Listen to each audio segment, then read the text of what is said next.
सत्य नाम के ज्योति, सत्य नाम के प्रकाश, सत्य से संपूर्ण सृष्टि भय, कह गए आदि गुरु घासीदास। भूखाला भोजन दे, प्यासाला पानी, मूर्खला दे दे ज्ञान, गुरु बाबा के अमृत बानी। काल के महाकाल ये गुरु संतों के महासंत, विजय खाम सत्य ज्ञान आदि मिटे नायंत। मिट जाए सूरज चांद गगन से, सुख जाए सागर से पानी, फिर भी अमर रही जगत मां सत्य नाम की कहानी। एक नाम एक बल एक ही आशा विश्वास, सत्य नाम सत्य खोजी सतपुरस घासीदास।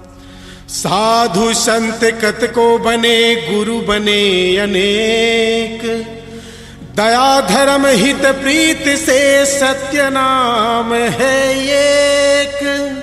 सात समुंदर मंथन कर लेख निबन सब आए, अरे धरती ला कागज बना ले, तब गुरु ज्ञान लिखा ना जा। बोल गुरु घासीदास बाबा की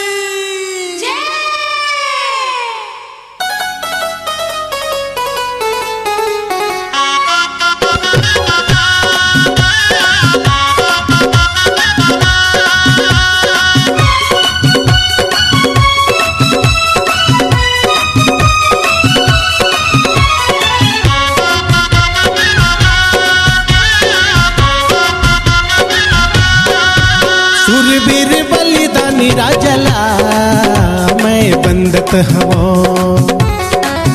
सूरवीर बलिदानी राजला मैं बंदत हवा। सत्य के डंका बजाए छत्तीसगढ़ मां,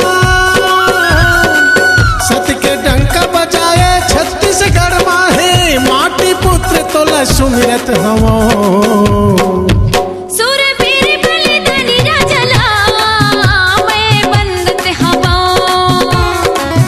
सूरवीर बलिदानी राजला मैं बंदत हूँ।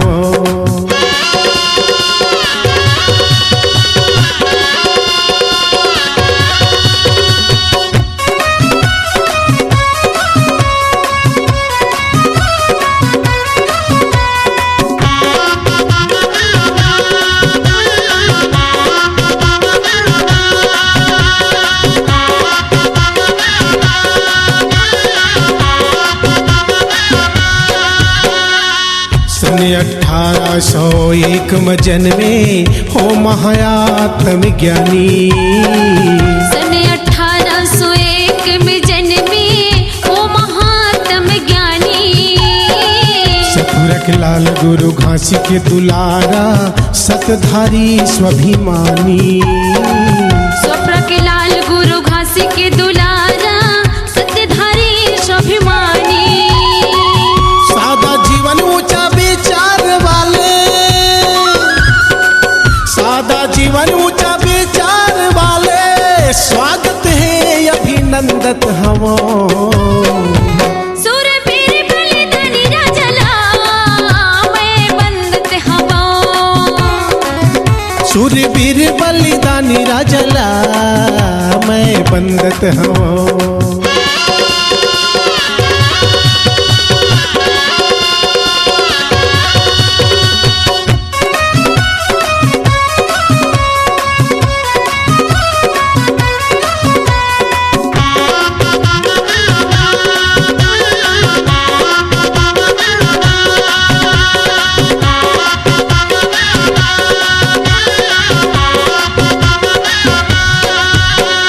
छत्तीसगढ़ के माटी चंदन बन गे, जहाँ जहाँ परे तोर चरण।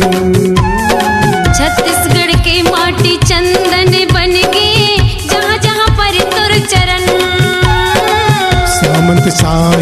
थर थर कांपे गरजत शेर बरन। सामंत शाही थर थर कांपे गरजत शेर बरन। सतनाम क्रांति चलाए ते राजा, सतनाम क्रांति चलाए ते राजा, वो सपना समाज ला सौंपत हवो। सुरवीर बलिदानी राजला मैं बंदत हवो। सूरवीर बलिदानी राजला मैं बंदत हवो। सत्य के डंका बजाए छत्तीसगढ़ मां, सत्य के डंका बजाए छत्तीसगढ़ मां, हे माटी पुत्र तोला सुमिरत हवो। सुरवीर बलिदानी राजला मैं बंदत हवो। ओ सूरवीर बलिदानी राजला मैं बंदत हवो। सुरवीर बलिदानी राजला मैं बंदत हवो। ओ सूरवीर बलिदानी राजला मैं बंदत हवो।